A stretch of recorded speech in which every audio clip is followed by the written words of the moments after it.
Risala Tube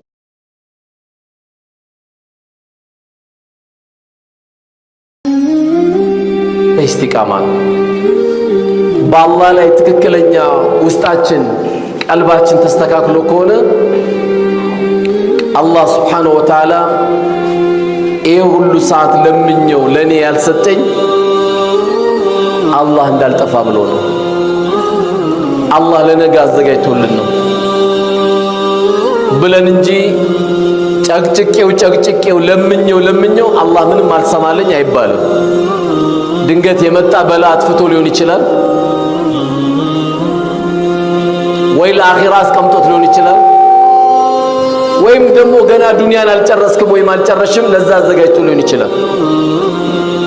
የሰው ልጅ በፈለገው መልኩማ ቢሰጠው ኖሮ መጥፊያው እንደሆነ አላህ ነግሮናል።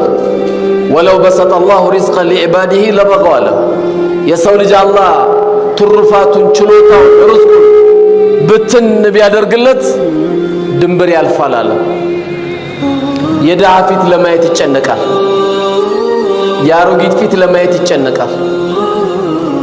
የሚያወራው ሁሉ በገንዘብ ቋንቋ ብቻ ይሆናል። ያገኘው ሁሉ በገንዘብ ለመግዛት ይፈልጋል። አላህ እዚህ ውስጥ እንዳገባ ብሎ ነው። ለዚህም ነው እኛም ዱንያን እንኳን ስንጠይቅ ጥቅልል ሊሆን በላሽ ዱንያን እንድንጠይቅ የተፈቀደልን። اللهم ربنا آتنا في الدنيا حسنة في الدنيا حسنة ማለት ከየትኛውም አካል ያልተነጀሰ ዱንያ ማለት ነው። የሰው እንባ የሌለበት ሸይጣን ያላምታታንበት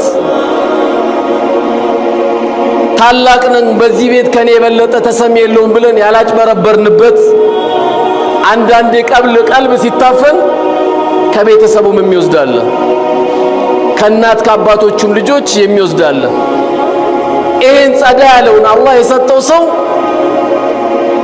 ከአኺራም ደግሞ ቅጣት የጠበቀው ሰው ይሄንን ዱዓ እንዲያደርግ አላህ ይጠየቅ የነገረን። ስለዚህ ማናችንም አላህን ስለምነው ከሆነች ነገር ጋር እናያይዘው። አላህ በቃ ይሄን ያደረገው ለዚህ ነው ይሄን ያደረገው ለዚህ ነው ብለን ብቻ ወደ አላህ ብቻ ማስጠጋት ነው። ያለበለዚያ ይሄ ነገር ካላረግን ኢስቲቃማ የሚባለው በዚህ ባለንበት ሐያት ካላስተካከልን የምንኖራቸው ኑሮች እጅግ በጣም እንቸገራለን። ሰው አላህ ርዝቅም ሰጥቶት ቀልብ ከጠበበ 10 ክፍል ቤት ቢሰራ ይጠበናል። መጀመሪያ ዋናው ጠበዋል። ቀልብ ባልጠበበበት እነዛ ዲን ባልተማሩበት እኔና አንቺን ባሳደጉበት እናቶቻችን ስናይ በሁለት ክፍል በአንድ ክፍል 7 ልጅ 9 ልጅ አሳድገዋሉ። ቀልባቸው ሰፊ ስለነበረ በሚገርም ሁኔታ አሳድገውናል። ዛሬ የምንሰራው ቤት ሰፊ ነው፣ የሚከፈተው ለለቅሶ ነው፣ ቤቱም ጠቦናል። ለምን ጠበበን? ቀልባችን ስለጠበበ ነው። ቀልባችንን አላህ ቀናዓ እንዲሰጠን አላህ Subhanahu Wa Ta'ala ኢስቲቃማ እያንዳንዳችን መጠየቅ አለብን። አንድ ሰው አማረበት የሚባለው፣ አንድ ሰው ጥሩ የሚባለው፣ አንድ ሰው አሟሟቱን የምንመኘው መቼ ነው? ይሄ ልጅ በሞተበት ሰዓት ወይም ሰውዬ በሞቱበት ሰዓት ሰዎች ጥሩ ምስካሬ መሬት ላይ ጥሎ የሄደ ጊዜ ነው። ምክንያቱም አንቱም ሹሃዳኡ ፊል አርድ ስላሉ ነብዩ አለይሂ ሰላቱ ወሰላም እናንተ ምድር ላይ ያላችሁ ምስክሮች ናችሁ ስላሉ አሟሟታችን በመስጊድ ሆኖ አሟሟታችን አላህ በሚፈልገው ነገር ሆኖ የሞተ ሰው ካለ ይሄ በትክክለኛም አምሮበት የሞተ ሰው ነው። ሞታችን የምንመኘው አላህ በጥሩ ኢስቲቃማ እንዲወስደን ነው። ጥሩ ኢስቲቃማ የሰጠው ደግሞ ሰው ከሞተ ከዚህ የበለጠ ብስራትም የለም። ቅድም ያልኳችሁ የመግቢያው ቁርአን አያም የሚወርድላቸው ለነዚህ ሰዎች ነው። ስለዚህ ኢስቲቃማ የዲን ጉዳይ ሲነሳ ጆሮአችን መቆም አለበት። ኢስቲቃማ የመስጊዳችን ጉዳይ ሲነሳ ጆሮአችን መቆም አለበት። ኢስቲቃማ የመድረሳችን ጉዳይ ሲነሳ ጆሮአችን መቆም አለበት። ልጃችን ጉንፋን እንኳን ሲይዘው አንችልም። ዲናችን ጉንፋን ሲነካው መቻል የለብንም። ሊያንገበግበን ይገባል። በቃ እኔ ነኝ የዚህ ዲን ባለቤት፣ እኔ ነኝ። የሆኑ አካሎች አይደለም ዲን። አላህ መርጦ የሰጠ ይህን ጸጋ የመጠበቅ ግዴታ አለብን እንጂ ዛሬ እንደውም እኮ እዚህ አልነበረም አዳራሽ ዳዋ ማድረግ የነበረብን። ገበያ ላይ ወጣን ነበረ። ቁሉ ላኢላሃ ኢላላህ ቱፍሊሁን። ይኸው አሁን መስጊድ የምናደርገው ዳዋ ለሙስሊሙ ነው። እዚህ የምናደርገው ለኛው ነው። መቼ ነው የምንወጣው? መቼ ነው የልጃችን ከኛ ጀርባ የሚወጣው? እኛ ካላረግነው ውጪ ለምን አንወጣም? የኛ ተቃራኒ የ11 ዓመት ልጅ የ12 ዓመት ልጅ ፕሮቶኮሉን አስተካክሎ ከረባቱን አንጠልጥሎ ኢሳን ተቀበል አለይሂ ሰላም እያለ ነው። እኛ ደግሞ ለምን ወጣን? ኢሳን እንደተቀበልን ለምን አንናገርም? ቆየን ከተቀበልነው እኮ እኛ እንዴት ኢሳን አንቀበልም? ኢሳን ያልተቀበለ ኩፍር ነው። በእያንዳንዱ ነብይ ተቀበለን ጨርሰናል እኮ። እንደ ተቀበልን መቼ ነው እኛ ወጣን ዳዋ የምናደርገው? ይኸው ዳዋችን ከመስጊድ አልወጣ አለ፣ ዳዋችን ከድንኳን አልወጣ አለ። ወደ ስራ ልንገባ አልቻልን።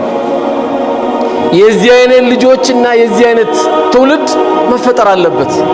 ወላሂ እኔ የሚያሳዝነኝ የሆነ ጊዜ ቁጭ ብዬ ራሴ ጻፍኩኝ 50 ቢጠሩ የሚመጡ ዳዒዎች ኢትዮጵያ ላይ 50 አይሞሉ። 50 ለ60 ሚሊዮን አካፍሉት። 50 ለ60 ሚሊዮን አካፍሉት። እንደ ኢትዮጵያ አቆጣጠር በ2010 የኢትዮጵያ ሕዝብ ሲካፈል የነበረው ዶክተር አንድ ዶክተር ለ100,000 ሰው ነበር።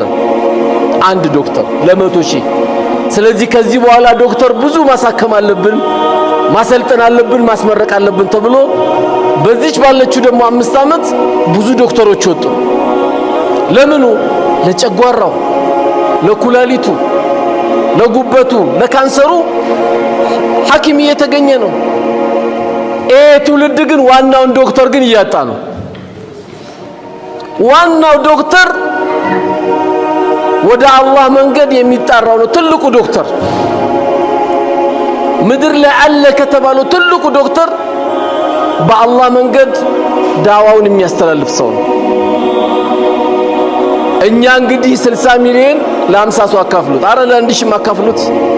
እጅግ በጣም ያሳዝናል። በስልጠኛው ጎበዝ ዳዒ ከሌለ፣ በኦሮምኛው ጎበዝ ዳዒ ከሌለ፣ በሶማሌ ጎበዝ ዳዒ ከሌለ፣ በአፋሩ ጎበዝ ዳዒ ከሌለ፣ ሁሌ ብፌ ማሰብ ብቻ ነው። ይሄ የተፈጠርንበት ዓላማ ነው አይደለም። ሐያታችን ሁሉ ምን አይነት ልብስ እንደምንለብስ፣ ሐያታችን ሁሉ ምን አይነት ቤት እንደምንሰራ ነው ጥሩ ነው እሱም ማሰብ። ከዚህ ጎን ለጎን ግን ከዚህ አጠገብ ግን እኛ ቤት ምን መፍጠር አለብን ብለን የዛሬ ምሳ መነጋገሪያችን በየቤታችን መነጋገሪያ መሆን ያለበት ይሄ ነው። እያንዳንዳችን የኔ የሚባል ያለን የአባታችን ውርስ እንጂ ዲናችን የሁላችንም ነው። እኛ ካልሰራን፣ እኛ ካላበረታታን ሁሌ ብቻ እየተነጋገር አይ የዘንድሮ ልጆች ይባላሉ። ምን አረጉ የዘንድሮ ልጆች? ምንም አላረጉ። ምን አጠፉ? ምን